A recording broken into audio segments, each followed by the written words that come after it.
న్యూస్కి స్వాగతం. పల్నాడు జిల్లా వినుకొండపట్నం హనుమాన్ నగర్కి చెందిన రవికిరణ్ కార్ డ్రైవర్గా పనిచేస్తూ గత 5 సంవత్సరాల నుండి చెక్పోస్ట్ సెంటర్ శారదాంబ కాలనీ వద్ద నివాసం ఉంటున్నారు. తెల్లవారుజామున సుమారు 3 గంటల ప్రాంతంలో ముగ్గురు గుర్తు తెలియని వ్యక్తులు చంపడానికి ప్రయత్నించారని, బాబులు కేకలు వేయడంతో వెంటనే అక్కడి నుంచి పారిపోయారని, వీరికి భార్య శైలజ, 2 పిల్లలు ఉన్నారని తెలియజేశారు. పోలీసులు కేసు నమోదు చేసి దర్యాప్తు చేస్తున్నారు.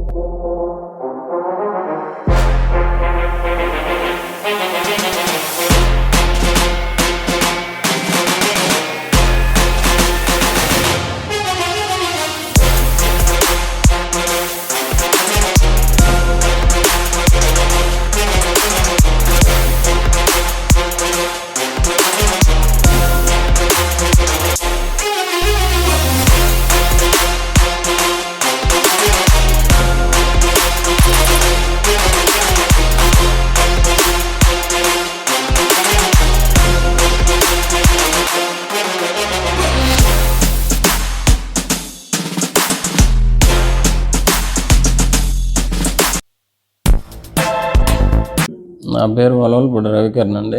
అది మామూలుగా హనుమాన్ నగర్ అయితే మేము ఇక్కడ ఉంటున్నాం అండి. చెక్క పోస్ట్ దగ్గర పద్మావతి నగర్ అని భారత గ్యాస్ గూడెం ఎదురు. నిన్న నేను కార్ డ్రైవింగ్ మామూలుగా డ్రైవర్కి వెళ్తుంటానండి. నిన్న కూడా డ్యూటీకి వెళ్ళి నైట్ 9 గంటలకల్లా ఇంటికి వచ్చేసానండి. ఇంటికి వచ్చిన తర్వాత రోజు ఇట్లానే యథావిధిగా మామూలుగా అన్ని మామూలుగా చేసుకొని పడుకున్నాను, నిద్రపోయాను. తెల్లవారుజాము గుర్తు తెలియని వ్యక్తులు ఎవరో మామూలుగా వచ్చి మొహం మీద దిండేసి కత్తితో కోసారండి. మెడ వస్తుంటే మామూలు నేను అటు ఇటు మెదలడంలో మెడకి గొంతుగాడ మొత్తం ఇవన్నీ తెగినాయి. వాళ్ళు 3 వచ్చారండి. మొహాలు చూడలేదు కానీ వాళ్ళు పరిగెత్తుతుంటే చూశాను ముగ్గురిని. 2 ఏమో లావుగానే ఉన్నారండి, ఒక అతను సన్నగా ఉన్నాడు. వాళ్ళ వయసు దాదాపు 30 నుంచి 35 సంవత్సరాల లోపు ఉంటుంది. నాకు ఐడియా ఏం లేదండి. మామూలుగా మా పాపకి వాంటింగ్స్ అయినాయని నేను నిద్రపోయానండి. మా పాప వాంటింగ్స్ అయినాయని మా ఆవిడ పాప లేసి వాంటింగ్ చేసుకొని వచ్చి పడుకున్నారంట. మా ఆవిడ నిద్రపోతూ మళ్ళీ పాపకు 2వసారి వాంటింగ్ వస్తే ఆ పాప వెళ్ళి మళ్ళీ డోర్ వేసిద్దిలే అనుకుని ఆమె నిద్రపోయింది. ఆ డోర్ తీసింది. వీళ్ళు మరి ఇంకా ఎట్లా డోర్ తీసిందని వచ్చారో, మరి దొంగలో లేకపోతే నామేనా ఏమన్నా హత్యా ప్రయత్నం చేశారో తెలియదు. నేను, మా భార్య, 2 పిల్లలు. ఫస్ట్ మామూలుగా డోర్ తీయంగానే మా ఆవిడ పడుకుంది, తర్వాత మా పాప పక్కన మా బాబు, తర్వాత నేను లాస్ట్ 4వ వాడిని. అయినా కూడా నా దగ్గరికి వచ్చి నన్నే ఇట్లా చేశారు. వాళ్ళు ఎవరిని ఏమనలేదు, నన్నే.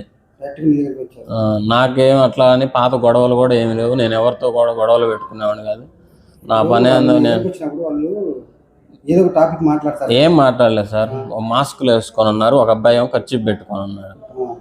ఎవరి మీద అంటే నేను ఎవరి గొడవలు లేవు కదండి. మామూలుగా నాకెవరు లేరు. ఇప్పుడు డౌట్ అంటే ఏం లేదు. వచ్చారండి అక్కడికి, ఇంటి దగ్గరికి వెళ్ళారు, ఇక్కడికి కూడా వచ్చారు, కంప్లైంట్ తీసుకున్నారు. వాళ్ళెవరు లేరండి. మేమిద్దరం పిల్లలే ఉన్నాం. 3 అనుకుంటా 3 వచ్చారండి. 3 వచ్చి మరి ఏం జరిగింది నాకు అంత క్లారిటీ లేదు కానీ నేను ఎవరైనా సరికి వాళ్ళు పారిపోయారు. ఈ అబ్బాయి పోయి ఎవరని చూడటానికి పోయింది బయటికి.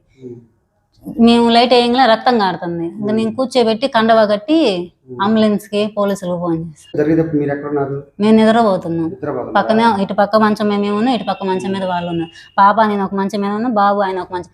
బాబు నా అమ్మ నాన్న దొంగలు, అమ్మ నాన్న దొంగలు. నేను లేచిన కేకలేస్తాను, ఎందుకు కేకలేస్తున్నారని లేచి వాళ్ళు 3 గానే వచ్చారు. మాకు ఎవరు అనేసరికి ఇంక వాళ్ళు పారిపోయారు. చీకట్లు అంతా ఐడెంటిఫై. ఒక ఆయన మాత్రం లావుగుండు, అది కూడా చూసింది. మా అబ్బాయి మాత్రం ఒక ఆయన సన్నగుండు, బ్లూ షర్ట్ బ్లాక్ షర్ట్ వేసుకున్నాడు, ఏదో ప్యాంట్ వేసుకున్నాడు అని చెప్పారు.